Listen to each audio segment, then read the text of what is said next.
నమస్కారం city news కి స్వాగతం. ముందుగా ముఖ్యాంశాలు.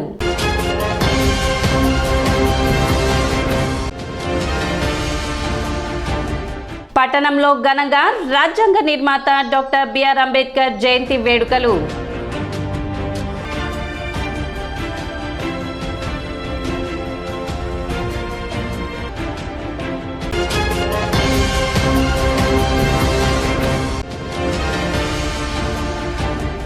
రాజకీయ లబ్ధి కోసం వైఎస్ జగన్మోహన్ రెడ్డి మరో కొత్త డ్రామాకు తెర తీశారంటూ విమర్శించిన మాజీ మంత్రి నక్కా ఆనంద్ బాబు.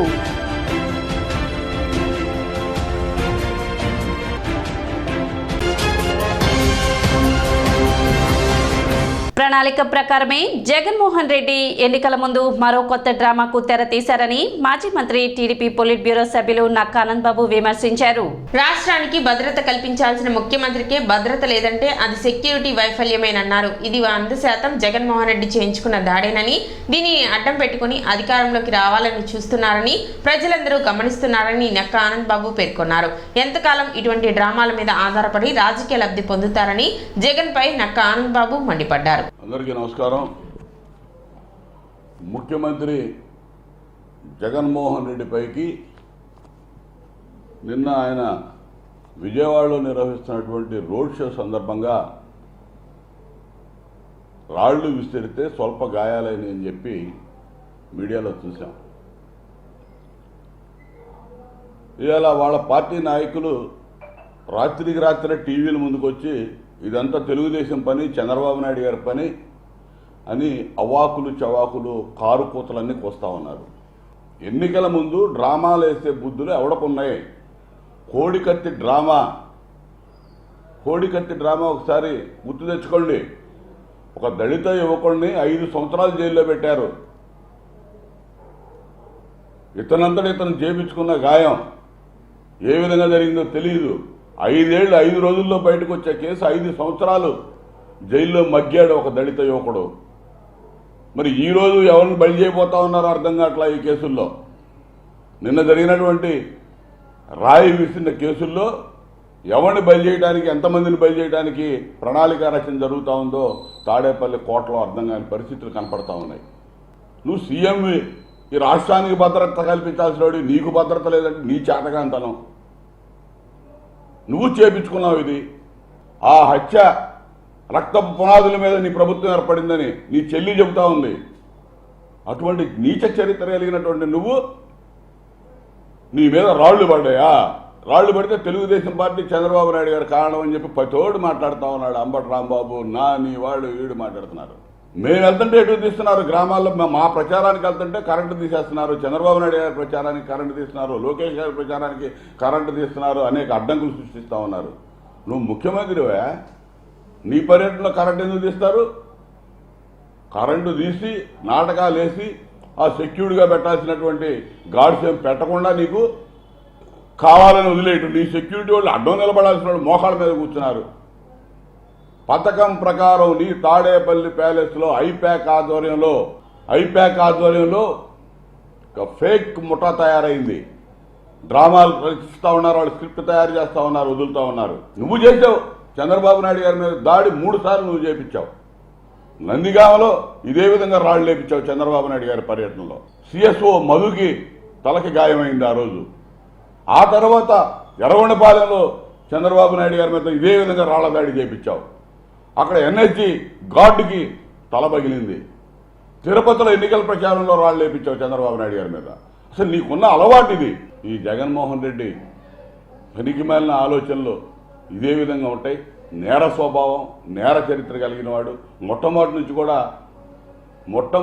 కూడా ఇదే విధానాల్లో అతనంతా క్రిమినల్ బ్రెయిన్. ఆలోచనలు అలాగే వస్తూ ఉంటాయి మనకి. ఎన్నికల ముందు ఏ విధంగా చేశాడో చూసాం. జైల్లో ఉన్నప్పుడు అనేక డ్రామాలు ఆడాడు. జైలు నుంచి బయటకు వచ్చినాక అన్ని డ్రామాలే. ఇవన్నీ కూడా ప్రజలకు తెలిసిపోయింది. గతంలో అయితే మొదట్లో ఒకసారి ప్రజలు విశ్వసిస్తారు, నమ్ముతారు. అయ్యో పాపం పదే నువ్వు డ్రామాలు ఆడుతూ ఉంటే ఇక్కడ ఎవడో కూడా నమ్మటానికి సిద్ధంగా లేరు. ఖచ్చితంగా ఇది ముందు ఎవరి కోసం చేశావు, ఎవరెవరు చేశారు, మీ నాయకులు ఎవడెవడు దీని వెనక పాత్రదారులు ఉన్నారు, ఐపాక్ టీం ఎవడెవడు ఉన్నాడు, వీళ్ళందరూ కూడా బయటికి తీస్తాం రేపు మేము బయటకు వచ్చినాక. ముందు నీ చెల్లెలు అడుగుతున్న దానికి మీ బాబాయ్ మాటలకు సమాధానం చెప్పు. నువ్వు ఆడుకున్నటువంటి డ్రామాల్లో ఈ కేసుల్లో ఏ అమాయకుల్ని బలి చేయగాకు దయచేసి.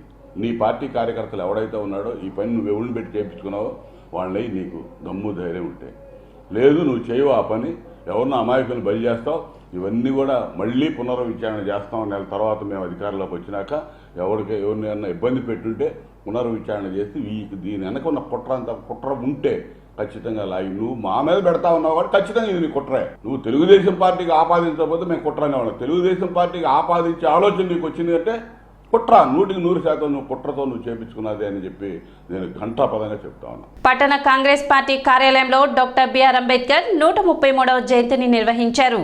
ఈ సందర్భంగా తెనాలి నియోజకవర్గ Congress party incharge doctor Chandu Sambasivudu ఆధ్వర్యంలో ఆయన చిత్రపటానికి పూలమాలలు వేసి నివాళులు అర్పించారు. ఈ కార్యక్రమంలో తెనాలి టౌన్ ప్రెసిడెంట్ పొన్నూరు నాగసూర్య శశిధర్, తెనాలి మండల ప్రెసిడెంట్ కల్లమూడి బుల్లయ్య, కొల్లిపర మండల president సిద్దల Ramakrishna, Tenali mandal coordinator Mallavarapu Prasad, Madala Purnachandrarao, P Sivakumar, Bhima Ramesh, Chandu Ayyappa, Sheikh Mabu, Y Sankararao, R Kishore, K Subbarao, K Koteswararao, S Subbarao, B Srinu, N Mallikarjunarao తదితరులు ఈ కార్యక్రమంలో పాల్గొన్నారు. భారతరత్న డాక్టర్ బిఆర్ అంబేద్కర్ గారి 133వ జయంతి వార్షికోత్సవం. దళిత కుటుంబమే కాకుండా అతి పేద కుటుంబంలో పుట్టినటువంటి వ్యక్తి తన కష్టం మీదతో చదువుకుని మన భారతదేశంలోనే లా డిగ్రీలు పొంది తర్వాత ఇంగ్లాండ్లోకి వెళ్ళి తన యొక్క ఎంతో ఆయన గురించి చెప్పాలంటే చాలా విపరీతంగా చదువుకునేవాళ్ళంట. భారతదేశానికి తొలి న్యాయశాఖ మంత్రిగా, భారతదేశానికి స్వాతంత్రం వచ్చిన తర్వాత తొలి న్యాయశాఖ మంత్రిగా చేస్తూ పండిట్ జవహర్లాల్ నెహ్రూ గారు ప్రధానమంత్రిగా ఉన్నప్పుడు ఆయన క్యాబినెట్లో న్యాయశాఖ మంత్రిగా ఉంటే రాజ్యాంగం మనకి ఒక మంచి రాజ్యాంగం కావాలి అని చెప్పి నెహ్రూ గారి యొక్క అధ్యక్షతన అంబేద్కర్ గారిని కన్వీనర్గా పెట్టి మొత్తం ఒక కమిటీని ఏర్పాటు చేయటం అయింది. ఆ కమిటీ రూపొందించినటువంటి రాజ్యాంగమే అంబేద్కర్ గారి నాయకత్వంలో రూపొందించినటువంటి ఈ రాజ్యాంగమే మన భారతదేశ రాజ్యాంగం. ఇది ప్రపంచంలో కూడా అత్యుత్తమము, మంచిది అని చెప్పి పేరు తెచ్చుకున్నటువంటి రాజ్యాంగం. అంబేద్కర్ గారు రాసినటువంటి రాజ్యాంగాన్ని అమలుపరిస్తే ఆయనకి గౌరవం ఇచ్చినట్టు. ఆయన రాజ్యాంగాన్ని అమలుపరచకుండా ఆయన గురించి 4 మంచి మాటలు గొప్ప మాటలు పొగిడి వెళ్ళిపోతూ ఉండేవాళ్ళది.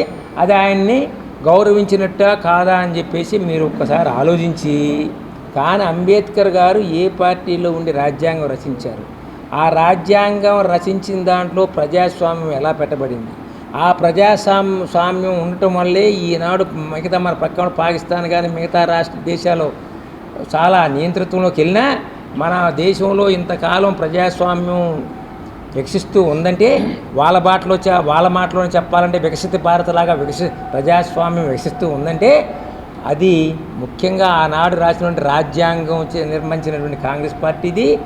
ఎక్కువ కాలం ఈ దేశాన్ని రాష్ట్రాన్ని పరిపాలించినటువంటి కాంగ్రెస్ పార్టీ ఆ ప్రజాస్వామ్యాన్ని, ఆ రాజ్యాంగాన్ని, రాజ్యాంగ సంస్థల్ని కాపాడుకుంటూ రావటం వల్లే ఇప్పుడు ఇది జరుగుతుంది. బీజేపీ వాళ్ళు 400 సీట్లు వస్తే కంపల్సరీగా రాజ్యాంగ చట్టాన్ని మార్చాలని కూర్చున్నారు. అది లోపాయికారికి జరుగుతుంది, కుట్ర జరుగుతున్నట్టు ఆలోచన. దయచేసి ఓటర్లంతా గమనించి ఆలోచించండి, కాంగ్రెస్ పార్టీకి ఓటేయండి ఎక్కడైనా. పట్టణంలో డాక్టర్ బిఆర్ అంబేద్కర్ 133వ జయంతి వేడుకలు నిర్వహించారు. తెనాలి కోర్టుల ప్రాంగణంలో నూతనంగా ఏర్పాటైన తెనాలి బార్ అసోసియేషన్ కమిటీ ఆధ్వర్యంలో డాక్టర్ బిఆర్ అంబేద్కర్ 133వ జయంతి వేడుకలను నిర్వహించారు. ఈ సందర్భంగా డాక్టర్ బిఆర్ అంబేద్కర్ చిత్రపటానికి పూలమాలలు వేసి నివాళులు అర్పించారు.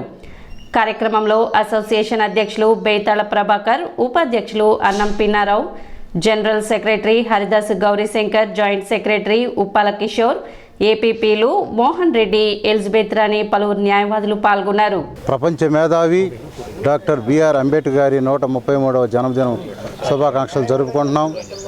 మన బార్ అసోసియేషన్లో కొత్తగా మేము కార్యవర్గం ఏర్పాటు చేసుకున్నాం. ఆ సందర్భంగా మొట్టమొదటిసారిగా డాక్టర్ బిఆర్ అంబేద్కర్ గారి జన్మదినం యొక్క మా బార్ అసోసియేషన్లో జరుపుకోవడం చాలా ఆనందదాయకంగా ఉంది. ఇక్కడికి వచ్చిన మా జూనియర్ సీనియర్ మహిళా న్యాయవాదులందరికీ కూడా డాక్టర్ బిఆర్ అంబేద్కర్ గారి జన్మదిన శుభాకాంక్షలు. డాక్టర్ బిఆర్ అంబేద్కర్ గారి ఆశయ సాధన కోసం మేము కృషి చేస్తాం, రాజ్యాంగ విలువలు కాపాడుతాం, రాజ్యాంగ హక్కులను రాజ్యాంగాన్ని పునరుద్ధరించుకొని మేమంతా కూడా కలిసి కట్టుగా ఉండి రాజ్యాంగాన్ని గౌరవిస్తామని తెలియజేస్తాం. బిఆర్ అంబేద్కర్ గారి 133వ జయంతి సందర్భంగా బార్ అసోసియేషన్లో నూతనంగా ఏర్పడిన నూతన కమిటీ వారి ఆధ్వర్యంలో డాక్టర్ బిఆర్ అంబేద్కర్ గారి 133వ జయంతి కార్యక్రమాన్ని ఘనంగా నిర్వహించుకోవడం జరిగింది. ఇక్కడికి విచ్చేసిన సీనియర్ జూనియర్ న్యాయవాదులు, డాక్టర్ బిఆర్ అంబేద్కర్ గారి ఆశయ సాధన కోసం వచ్చిన మేధావులు చాలామంది ఇక్కడ ఉన్నారు. ముఖ్యంగా చెప్పుకోవాలంటే భారతదేశానికి ఒక దిక్సూచిలాగా మన భారత రాజ్యాంగం ఏర్పడింది. ఇది భగవద్గీత కంటే, ఖురాన్ కంటే, బైబిల్ కంటే కూడా గొప్పదిగా భారతీయులందరూ కూడా భావిస్తున్నారు. ఎందుకంటే ఆర్థిక సమానత్వాన్ని, కుల మత వర్గ వర్ణ లింగ భేదాలు లేకుండా భారతీయులందరూ ఒకే తాటి మీద నడవాలి, ఒకే విలువలు కలిగి ఉండాలని ఆయన గొప్పగా భావించారు. కాబట్టి ఆయన జీవితాన్ని భారత జాతికి అంకితం చేసి ఒక గొప్ప రాజ్యాంగాన్ని నిర్మించారు. అదేవిధంగా human rights council of India Mumbai ఆధ్వర్యంలో స్థానిక చిన్నరావూరులోని డాక్టర్ బిఆర్ అంబేద్కర్ విగ్రహానికి పూలమాలలు వేసి నివాళులు అర్పించారు. కార్యక్రమంలో కోస్తాంధ్ర అధ్యక్షులు పల్లాటి నాగరాజు, తెనాలి నియోజకవర్గ కన్వీనర్ నన్నపనేని సునీల్ కుమార్, తెనాలి పట్టణ అధ్యక్షులు కోసానం నాగపవన్ కుమార్, కమిటీ సభ్యులు ఫణికుమార్, లిఖిత్, మణికంఠ, చరణ్ తదితరులు పాల్గొన్నారు.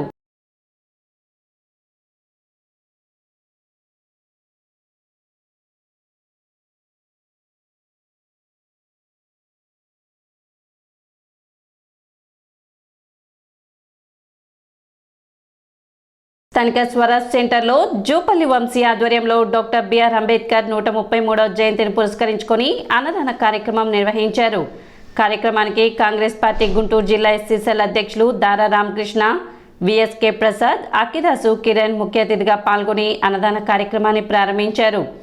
కార్యక్రమంలో పిల్లాజిత్, సూరజ్, విన్నీ, గాలి వెంకట్, పసుపులేటి హర్ష, కరుణ, కొండలు, క్రాంతి, గోపి, విజయ్, శ్రీధర్, అశోక్, జూపల్లి వేణు, రాము తదితరులు పాల్గొన్నారు. అంబేద్కర్ గారి జయంతి సందర్భంగా ఉడత సహాయంగా అన్నదాన కార్యక్రమాన్ని ముఖ్యంగా మా సినిమా హాల్ స్వరాజ్ థియేటర్ వద్ద చేయటం నాకు ఎంతో సంతోషంగా ఉంది, ఎంతో గర్వంగా ఉంది.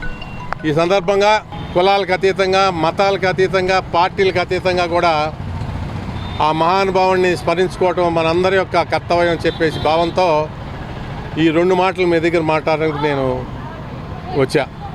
ప్రప్రథమంగా వాళ్ళందరికీ కూడా నా ధన్యవాదాలు తెలియజేస్తా ఉన్నా. కేవలం మనం అంబేద్కర్ గారి జయంతి సందర్భంగానో ఇంకో సందర్భంగానో నివాళులు అర్పించి దండలేయటమే కాదు, ఆ మహనీయుడు ఏమైతే యువతకు సందేశం ఇచ్చాడో అట్టడుగున్నటువంటి ఈ భారతదేశంలో ఎవ్వరు కూడా అంటరానితనానికి కానీ, ఆకలికి కానీ ఎవ్వరు కూడా దగ్గరగా ఉండకూడదు. అంటరానితనాన్ని పారదోరాలనే దృక్పథంతోనే ఆయన బాల్యం నుంచి కూడా బ్రహ్మాండంగా ఎదురుతిరిగి, ఆనాడు బ్రిటిష్ వాళ్ళకు కూడా ఎదురుతిరిగి పోరాటం చేస్తే చిన్నప్పటి నుంచి కూడా అది గమనించి ఆనాడు బరోడా మహారాజు గారు ఈ అబ్బాయి భవిష్యత్తులో ఈ యొక్క దేశానికే తలమానికి అయ్యే లక్షణాలు ఉన్నాయని చెప్పేసి భారతదేశ చరిత్రని ప్రపంచ స్థాయిలో నిలబెట్టినటువంటి ఏకైక మహానుభావుడు, మహానాయకుడు. నాయకుడు అని చెప్పని ఎందుకంటామంటే ఒక ఉద్యమానికి నాయకత్వం వహించడం కాదు, దేశ ప్రగతికి నాయకత్వం వహించాడు ఆయన. దేశ ప్రగతికి ఎలా ఉంటే విద్యా విధానాన్ని కానీ, ఆర్థిక విధానాలను కానీ ఒక సమానత తీసుకురావడం కోసం ఆయన ఒక విప్లవాన్ని, దేశంలో ఉన్నటువంటి అంతర్గత ఉద్యమాలు చేశాడు ఆయన. అంతర్గతంగా ఉద్యమాలు చేసి బడుగు బలహీన వర్గాల జీవితాన్ని మార్చడం కోసమే ఆయన రాజ్యాంగంలో ఎన్నో కూలంకవశమైన విషయాలను పొందుపరిచాడు. ఈరోజు మనం ఒక కొవ్వొత్తిని వెలిగిస్తే చీకటిని, మన గదిలో ఉన్న చీకటిని ఎలా అయితే పారదోలిద్దో ప్రపంచానికి విద్య అనే వెలుగుని తీసుకొచ్చి, విద్య అనే జ్యోతిని వెలిగించి, విద్య ద్వారా ప్రపంచంలో ఎంతోమంది ఆయన ఏర్పరిచినటువంటి విధానాలని మేధస్సుతోటి ఈరోజు బడుగు బలహీన వర్గాలు, ఎస్సీ, ఎస్టీ, బీసీ మైనారిటీలు, ఆర్థికంగా వెనకబడిన వాళ్ళు విద్య ద్వారా ఐఏఎస్లు, ఐపీఎస్లు, డాక్టర్సు, ఇంజనీర్సు ఈరోజు అవుతున్నారని చెప్పంటే కేవలం ఆయన చూపించినటువంటి బాట. ముఖ్యమంత్రి వైఎస్ జగన్మోహన్ రెడ్డిపై జరిగిన దాడిని నిరసిస్తూ పట్టణ వైసీపీ నాయకులు స్థానిక రైల్వే స్టేషన్ వద్ద నిరసన వ్యక్తం చేశారు. జగన్ కు వస్తున్న ప్రజాదరణ చూసి ఓర్వలేక ఇటువంటి చర్యలకు పాల్పడుతున్నారని, ఇది పిరికిపంద చర్యగా అభివర్ణించారు. కార్యక్రమంలో వైసీపీ నాయకులు, కార్యకర్తలు పాల్గొన్నారు. రాజకీయంగా ఒక నాయకుడిని ఎదుర్కోవడానికి అనేక రకాల పార్టీలు కలిసి వచ్చినా ఎదుర్కొనే సత్తా లేక ప్రజలలో ఆకర్షణ, ప్రజలకు మేము ఈ పని చేస్తామనేటువంటి విధానంతో ముందుకెళ్ళేటువంటి మంచి జ్ఞానాన్ని వదిలేసి దుర్మార్గపు ఆలోచనతో కేవలం ఆ వ్యక్తి జగన్మోహన్ రెడ్డి అనే వ్యక్తి లేకపోతే మీకు మనుగడ లేదు, ఆయన లేకపోతే తప్ప మాకు మనుగడ లేదనేటువంటి విధానంతో బతికేటువంటి బతుకులు కూడా ఒక బతుకులేనా? అలాంటి వాడు కూడా అలాంటి రాజకీయం కూడా మీకు చేతకానప్పుడు, ప్రజల్లో మెప్పు పొందలేనప్పుడు మేము రాజకీయాలు మానేస్తున్నామని చెప్పి మూసుకొని ఇంటికి వెళ్తాం బెటరు. ఈ రోజున మన సీఎం జగన్మోహన్ రెడ్డి గారి రాళ్ళు దాడి అనేది చూశారు. ఎంత అన్యాయంగా ఇలా రాళ్ళు దాడి చేసి బస్సు యాత్రని 14 రోజులు బస్సు యాత్రను చేసిన ఆ జనాల్ని సైనికులాగా ఆ జనాభా చూసి ప్రతిపక్ష నాయకులు కుళ్ళుకొని ఈ రోజున రాళ్ళు దాడి అనేది మన సీఎం జగన్మోహన్ రెడ్డి గారు చేశారు. ప్రతిపక్ష నాయకులు ఎంత అన్యాయంగా ఆలోచిస్తున్నారో, ఎంత ద్రోహం చేస్తున్నారో ఒక్కసారి ప్రజలు గమనించండి. మన నాయకత్వం, మన నాయకుడిని మంచిగా ఎన్నుకోవాలంటే మన సీఎం జగన్మోహన్ రెడ్డి గారే. ఇలాంటి దాడులు అనేది చాలా అరుదుగా ఉంటాయి. ఇలా మన సీఎం జగన్మోహన్ రెడ్డి గారు ప్రజలకి భిన్నంగా ఉండాలనేది మన వైసీపీ పార్టీ అనేది ఏర్పాటు చేస్తారు. ఇలాంటి కుళ్ళు రాజకీయాలు, వెన్నుపోటు పొడుస్తాలు ఇలాంటి అనేది ఆయనకి చరిత్రలో లేదు, రాదు కూడా. ఉన్న నాయకులు ఎవరైనా సరే మంచి దారిలో మంచి దారిలో నడవాలని మన సీఎం జగన్మోహన్ రెడ్డి మాకు కానీ నాయకులు కానీ ఎవరికైనా మాకు అనుకూలంగా ఉండాలని మంచి అనేది పేరు కానీ చెడు అనేది మాకు తెలియదు. మీ నాయకులు అలా వెన్నుపోట్లు పొడుస్తూ ఇలా ఉంటారు కాబట్టి ఈ రోజున టీడీపీ నాయకులు ఇలాంటి దాడి చేశారు. ఇప్పుడు ఒక చిన్న విరామం.